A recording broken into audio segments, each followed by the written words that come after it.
Hello बच्चों, आप सभी का इस चैनल पर फिर से स्वागत है। तो आज हम पावर सेट के बारे में पढ़ने जा रहे हैं कि पावर सेट क्या होता है। इससे पहले वीडियो में जो हमने पढ़ाया था तो उसमें ऑल पॉसिबल सबसेट के बारे में डिस्कस किया था। ऑल पॉसिबल सबसेट के बारे में हमने यह बोला था कि यदि एक सेट में दो एलिमेंट हैं, एक सेट में कितना एलिमेंट है, दो एलिमेंट हैं, तो इसका जो ऑल पॉसिबल सबसेट होगा 2 पर पावर 2। एक सेट में यदि तीन एलिमेंट है 1 2 3, तो इसका जो ऑल पॉसिबल सबसेट होगा 2 पर पावर 3। तो उसी प्रकार से हम सिमिलरली अगर बोले हैं, नोट में यहाँ पर क्या लिखा हुआ है, ए सेट हैविंग एन एलिमेंट, कोई एक सेट है जिसमें कि टोटल कितना एलिमेंट है, एन एलिमेंट है, तो उसका जो ऑल पॉसिबल सबसेट होगा वो 2 पर पावर एन होगा। इसको याद रखना है, यह ऑब्जेक्टिव में पूछा जा सकता है। ठीक है, इसको याद कर लेना है, यह बहुत ही इम्पोर्टेंट है। यदि कोई सेट है जिसमें कि n एलिमेंट है तो उसका जो ऑल पॉसिबल सबसेट होगा 2 पर पावर n। ऑब्जेक्टिव में ये भी क्वेश्चन पूछ सकता है कि मान लो कोई सेट है जिसमें कि कितना एलिमेंट है, 1 2 3 4 5, तो इसका ऑल पॉसिबल सबसेट अगर पूछ आएगा क्वेश्चन में कितना है, तो डायरेक्ट 2 पर पावर 5 लिख देना है। तो 2 पर पावर 5 जो होगा, नीचे 8 32, ये शॉर्ट ट्रिक हुआ। तो चलो बच्चों, आज हम पावर सेट के बारे में डिस्कस करते हैं। पावर सेट क्या है? पावर सेट को पी ए से डिनोट किया जाता है। पी ए का मतलब ये हुआ कि पावर सेट ऑफ ए का पावर सेट। यहाँ पर हमने क्या लिखा है, if all possible subset of A का जितना भी पॉसिबल सबसेट हो है, ठीक है, if all possible subset of A का जितना भी पॉसिबल सबसेट है क्लोज्ड इन ए सेट, यदि एक सेट के अंदर बंद कर दें, इज कॉल्ड पावर सेट। मतलब इसमें यह बोला कि कोई भी सेट ए लिया, उसका हमने ऑल पॉसिबल सबसेट निकाला, यदि हम उसको एक सेट के अंदर बंद कर दें तो उसी को हम पावर सेट कहते हैं। सिंपल सी बात है कि कोई भी सेट ए लिया, उसका ऑल पॉसिबल सबसेट निकाला, उसको हम एक सेट के अंदर बंद कर दिया, उसी को पावर सेट बोलेंगे। और सेट का चिन्ह जो होता है ये होता है, ठीक है, सेट को इससे डिनोट किया जाता है। देखो यहाँ पर हम हिंदी में भी लिख दिया है कि यदि ऑल पॉसिबल सबसेट को जब किसी सेट के अंदर बंद कर देते हैं, उसे पावर सेट कहा जाता है। यहाँ पर हमने एग्जांपल लिया है, सेट ए में कितना एलिमेंट है, 1 और 2 एलिमेंट है। इसका ऑल पॉसिबल सबसेट क्या क्या है, 5 है, 1 है, 2 है, ठीक है, उसके बाद 1 2 है, टोटल कितना है, 1 2 3 4। इसका ऑल पॉसिबल सबसेट ये निकला। अब यदि हम इसको एक सेट के अंदर बंद कर दिया, यहाँ पर हमने ये सेट हुआ, इसके अंदर ऑल पॉसिबल सबसेट को इस सेट के अंदर हमने बंद किया, तो इसी को हम बोलेंगे पावर सेट ऑफ ए। अगर क्वेश्चन में आएगा कि सेट ए में अगर 1 2 3 एलिमेंट दिया हुआ है तो इसका पावर सेट कितना होगा, तो सबसे पहले इसका ऑल पॉसिबल सबसेट निकालना है।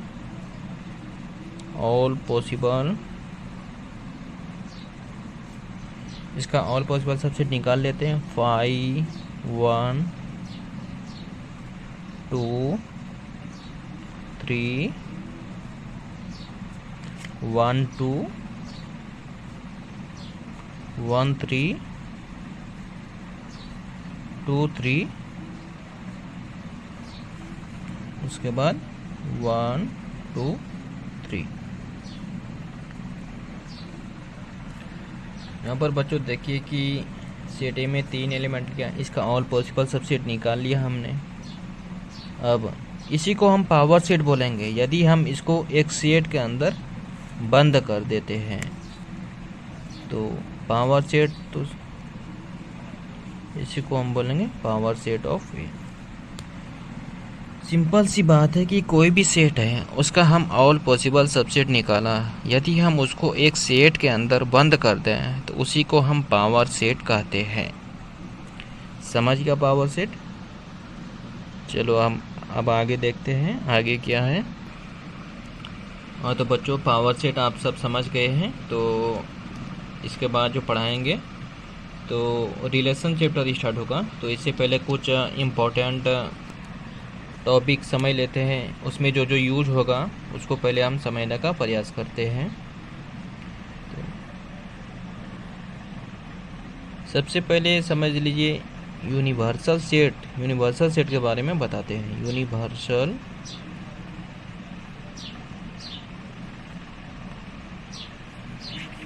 यूनिवर्सल सेट को इस प्रकार से डिनोट किया जाता है। ये जो होता है, ये सेट जो होता है, ये सबसे बड़ा सेट होता है। सेट तो बहुत तरह का होता है, लेकिन जो सबसे बड़ा सेट होता है वो यूनिवर्सल सेट होता है। इसी को बोला जाता है यूनिवर्सल सेट।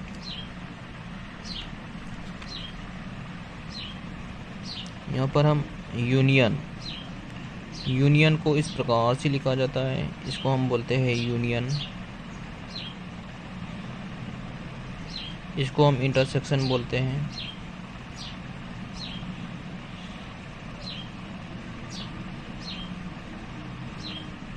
इसको इंटरसेक्शन बोला जाता है, इसको यूनियन बोला जाता है और इसको इंटरसेक्शन। यूनियन का मतलब होता है कि जोड़ना।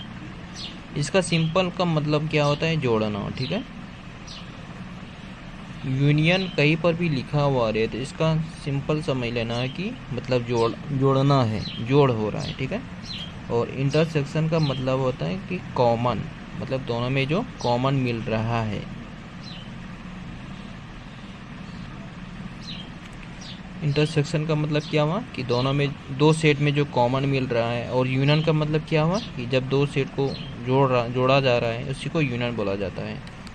अब देखिए यूनियन की जगह पे जो चिन्ह को यूज किया गया है, यूनियन की जगह पे कुछ चिन्ह को जो यूज करना है वो और को यूज करना है। ठीक है, और इंटरसेक्शन के जगह पे जो यूज करना है वो एंड को यूज करना है। यूनियन के जगह पे क्या किसको यूज करना है? और को यूज करना है। अगर यूनियन कहीं पर प्रॉब्लम में यूनियन को अगर हटाया जाए तो उसके जगह पे और को लिखना है। ठीक है, और अगर इंटरसेक्शन को हटाया जाए, इंटरसेक्शन की जगह पे क्या लिख देना है? अगर उसको हटाया जाए तो एंड लिख देना है। ठीक है, इन दोनों को याद रखना है। इसको क्या बोला जाता है? इसको बिलोंग्स। इसको क्या बोला जाता है? इसको बिलोंग्स बोला जाता है। ठीक है, इसका मतलब है कि ये जो है ना, ये उसमें बिलोंग कर रहा है, उसके अंदर मौजूद है। इसका मतलब यही हुआ। जैसे हमने लिया नोट में हम लिख देते हैं बिलोंग्स बराबर यूनियन की जगह पे और को यूज करना है और इंटरसेक्शन के जगह पे एंड को यूज करना है। इसको बिलोंग बोला जाता है। अगर डज नॉट बिलोंग की बात आए, ठीक है, डज नॉट बिलोंग की बात आए, इसको डज नॉट बिलोंग बोला जाता है। तो इस केस में क्या करना है? चेंज कर देना है। इस केस में जो क्या करना है, इस केस में अगर डज नॉट बिलोंग की बात आए तो इस केस में यूनियन के जगह पे एंड लिख देना है। ठीक है, यूनियन के जगह पे एंड लिख देना है और इंटरसेक्शन के जगह पे क्या लिखना है? और लिखना है। ठीक है, यहाँ पर बिलोंग की अगर बात आए तो इसके जगह यूनियन के जगह पे और लिखना है और इंटरसेक्शन के जगह पे एंड लिखना है। ठीक है, और डज नॉट बिलोंग्स आए तो इसमें यूनियन की जगह पे एंड लिख देना है, जस्ट इसका उल्टा, और इंटरसेक्शन के जगह पे और लिखना है। जैसे हमने लिया, चलो यहाँ से समझते हैं, अब आपको समझ में आ जाएगा। X belongs to A union B। ठीक है, X belongs to A union B, इसका मतलब ये हुआ कि एक्स जो है ए यूनियन बी के अंदर मौजूद है, ठीक है, ए यूनियन बी के अंदर है। बिलोंग का मतलब यही हुआ, ठीक है, बिलोंग का मतलब ये हुआ कि ये एक्स जो है इन दोनों के अंदर ही मौजूद है। ए यूनियन बी मतलब दोनों का जोड़ इसके अंदर मौजूद है, ठीक है। अब अगर यहाँ पर हम लिखा है ऐसे एक्स बिलोंग्स टू ए, ठीक है, और यूनियन की जगह पे हमने क्या बोला था, यूज करना है, यूनियन की जगह पे और को यूज करना है, एक्स बिलोंग्स टू ए और X belongs to B.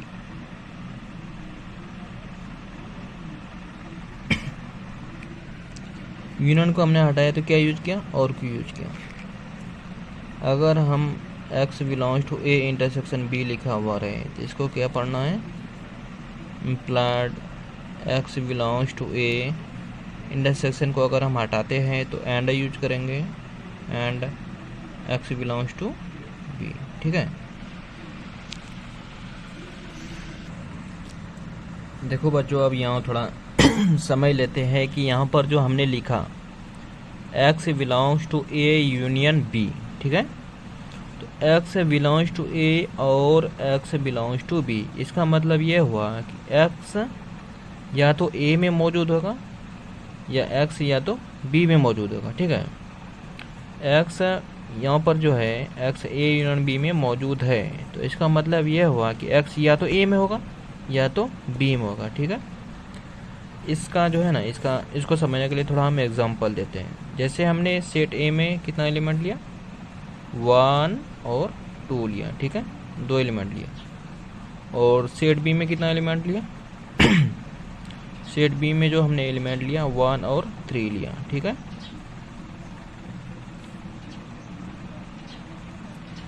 Set ए में हमने 2 एलिमेंट लिया और सेट बी में हमने भी 2 एलिमेंट लिए, इसमें 1 और 2 लिया, इसमें 1 और 3 लिया।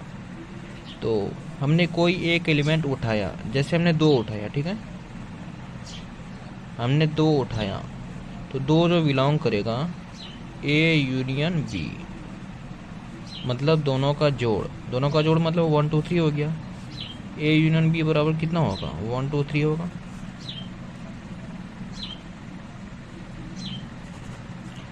टू जो बिलोंग कर रहा है 1 2 3 मतलब इसमें बिलोंग कर रहा है ए यूनियन बी में, ए यूनियन बी मतलब दोनों के जोड़ में बिलोंग कर रहा है। अब हम लिखते हैं 2 जो होगा बिलोंग करेगा ए में, यूनियन की जगह पे हमने और दिया, ठीक है, 2 बिलोंग करेगा बी में। यहाँ पर समझिए 2 बिलोंग किया ए यूनियन बी में, ठीक है, 1 2 3 हो गया ए यूनियन बी, ठीक है। 2 या तो ए में बिलोंग करेगा या तो बी में बिलोंग करेगा, मतलब दोनों में से किसी एक में ही मौजूद होगा, ठीक है। और का मतलब ये हुआ कि 2 या तो ए में मौजूद होगा या तो बी में मौजूद होगा। अब थोड़ा देखते हैं, यहाँ पर जो 2 एलिमेंट है सेट ए में कितना एलिमेंट है, 1 और 2 लिया, तो ये जो 2 है सेट ए में तो मौजूद है। और के बाद क्या लिखा हमने, 2 बिलोंग करता है बी में, बी में कितना एलिमेंट है, 1 और 3 एलिमेंट है, ठीक है, और बी में जो है 2 मौजूद नहीं है, तो एक ही में मौजूद होगा। इसको समझ लिया। इसके आधार पर हमने क्या बोला कि एक्स अगर ए यूनियन बी में मौजूद है, एक्स या तो ए में होगा या तो बी में होगा। यहाँ पर दिख रहा है ना कि 2 जो है ए में मौजूद है, बी में नहीं है, एक दोनों में से किसी एक में ही होगा, और का मतलब यही हुआ। और अब एंड का बात करते हैं। देखो बच्चों, अब यहाँ पर इंटरसेक्शन की बात करते हैं कि इंटरसेक्शन को समझने का प्रयास करते हैं। यहाँ पर क्या लिखा हुआ है, X belongs to A intersection B, इसको तोड़ा, इसको तोड़ने के बाद हमने क्या लिखा, X belongs to A, intersection की जगह पे एंड यूज किया, and X belongs to B, ठीक है। इसका मतलब यह हुआ कि एक्स यदि ए इंटरसेक्शन बी मतलब दोनों में जो कॉमन एलिमेंट है एक्स अगर उसमें बिलोंग करता है तो एक्स ए में भी मौजूद होगा एंड और एक्स बी में भी मौजूद होना चाहिए, ठीक है। तो थोड़ा एग्जांपल दे के प्रयास कर दे कि दोनों में मौजूद है या नहीं। सेट ए में हमने 1 2 3 एलिमेंट लिया और सेट बी में कितना एलिमेंट लिया, 2 4 6, ठीक है। अब यहाँ पर हम ए इंटरसेक्शन बी किया ए इंटरसेक्शन बी मतलब ए और बी में जो कॉमन एलिमेंट मिला, इसमें भी 2 एलिमेंट है, इसमें भी 2 है, मतलब दोनों में कॉमन जो आ रहा है वह 2 है। इसको लिख दिया, ठीक है। अब इसके आधार पर हम इसको लिखते हैं, ठीक है। यहाँ पर 2 जो बिलोंग कर रहा है ए इंटरसेक्शन बी में, ए इंटरसेक्शन बी मतलब 2 हुआ, 2 जो है ए इंटरसेक्शन बी में बिलोंग कर रहा है। तो अब इसको एंड को हटाते हैं, implied 2 belongs to A, 2 belongs to A, and को हटाया, इंटरसेक्शन को हटाया तो एंड यूज किया, एंड 2 बिलोंग्स टू बी, मतलब यह हुआ कि 2 ए में भी मौजूद होगा और 2 बी में भी मौजूद होना चाहिए। तो थोड़ा देख लेते हैं कि यहाँ पर मौजूद है कि नहीं है। 2 ए में भी मौजूद है और 2 बी में भी मौजूद है, इसीलिए इसको लिखा जाता है इस प्रकार से। अब डज नॉट बिलोंग की बात करते हैं, x does not belongs to A union B, मतलब x जो है ए यूनियन बी में मौजूद नहीं है।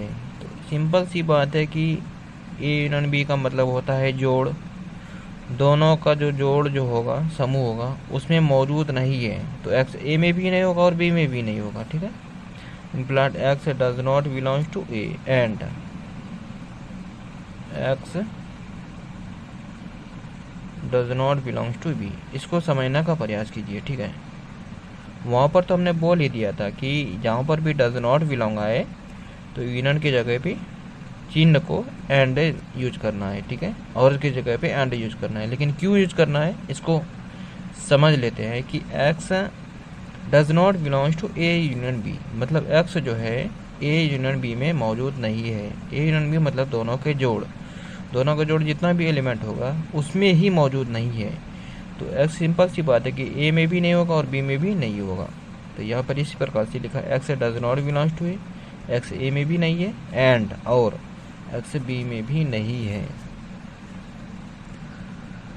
अब x does not belongs to A intersection B, intersection की बात करते हैं। इम्प्लाइड इसको हम क्या लिखेंगे, इंटरसेक्शन की जगह पे और यूज करना है। X does not belongs to A और x does not belongs to B.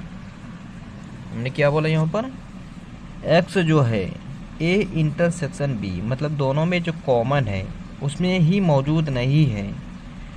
Implied x या तो a में नहीं होगा और x does not belong to b। यहाँ पर यह बोल रहा है कि x जो है a इंटरसेक्शन b में मौजूद नहीं है, दोनों में जो कॉमन एलिमेंट होगा उसमें ही मौजूद नहीं है, ठीक है, कॉमन एलिमेंट। तो जाहिर सी बात है कि x या तो a में नहीं होगा या तो एक्स बी में नहीं होगा। कॉमन का मतलब यही हुआ कि अगर मान लो कि अगर हम सेट ए में हमने लिया 1 और 3 एलिमेंट लिया, ठीक है, और सेट बी में कितना एलिमेंट लिया, 3 और 4 एलिमेंट लिया, ठीक है। हमने कोई एक एलिमेंट उठाया, दोनों का इंटरसेक्शन ए इंटरसेक्शन बी कितना आ रहा है, ए इंटरसेक्शन बी जो आ रहा है दोनों में कॉमन 3 आ रहा है, ठीक है। कोई एलिमेंट हमने एक उठाया, ठीक है, एक उठाया जो कि ए इंटरसेक्शन बी में मौजूद नहीं है, इसी के आधार पे हम समझ रहे हैं, ठीक है। कोई एलिमेंट हमने एक लिया जो कि ए इंटरसेक्शन बी मतलब 3 आया, इसमें मौजूद नहीं है, इसको अब हम अलग करते हैं। 1 does not belongs to A और इंटरसेक्शन की जगह पे और यूज किया, 1 does not belongs to B. इसमें यह बोला कि 1 या तो ए में नहीं होगा या तो बी में नहीं होगा, मतलब दोनों में से किसी में नहीं होगा, किसी एक में नहीं होगा। 1 यहाँ ए में तो मौजूद है, ए में मौजूद है और बी में नहीं है, इसी के आधार पर यहाँ पर बोला है, ठीक है। तो बच्चों आशा करते हैं कि आप अच्छा से समझ गए होंगे। आज जो समझाए ऑल पॉसिबल सबसेट के बारे में डिस्कस किए, इससे पहले वीडियो में जो डाले थे ऑल पॉसिबल सबसेट, उसके बाद फिर हमने प्रॉपर सबसेट पढ़ाया। तो एक बार और अच्छा से इसको समझ लीजिएगा, उसके बाद समझ के जो है ना अपने से लिखने का प्रयास कीजिएगा। जैसे हमने ऑल पॉसिबल सबसेट के बारे में निकालने के लिए बोला, तो उसको कैसे निकाला जाता है उसको अपने से लिख के प्रयास कीजिएगा। 3, 4, 5 एग्जाम्पल लेके लिखने का प्रयास कीजिएगा, उसके बाद आपको ज़्यादा समझने में आसानी होगा, ताकि एग्ज़ाम में जल्द से जल्द उसको बना लीजिएगा। जितना प्रैक्टिस कीजिएगा उतना आपके लिए बेहतर होगा। ठीक है, कोई भी चीज़ है उसको जो है ना प्रैक्टिस बार बार खोजता है। तो आज के लिए इतना ही था। अब जो इस अगला जो पढ़ाई होगा उसके बाद हम रिलेशन स्टार्ट करेंगे। तो और इसमें जो जो टॉपिक छूटा होगा, मतलब जो रिलेशन में यूज होगा, उसको भी हम देख के बता देंगे। हो सकता है एक एक वीडियो और डाल दें, मतलब जो इम्पोर्टेंट वीडियो होगा। उसके बाद हम रिलेशन स्टार्ट करेंगे। 12th का रिलेशन चैप्टर जो है वो बहुत ही इम्पोर्टेंट होता है। थोड़ा सा मतलब लैंग्वेज चैप्टर है, इसमें जो है ना समझना पड़ता है, लेकिन आसान चैप्टर है। इसको जो है ना इस प्रकार से पढ़ा देंगे कि आपको बहुत आसान लगेगा। तो आप सब बने रहिएगा और मेरे वीडियो को शेयर कीजिएगा। ज़्यादा से ज़्यादा बच्चे को जोड़ने का प्रयास कीजिए। और आज के लिए इतना ही। Thank you.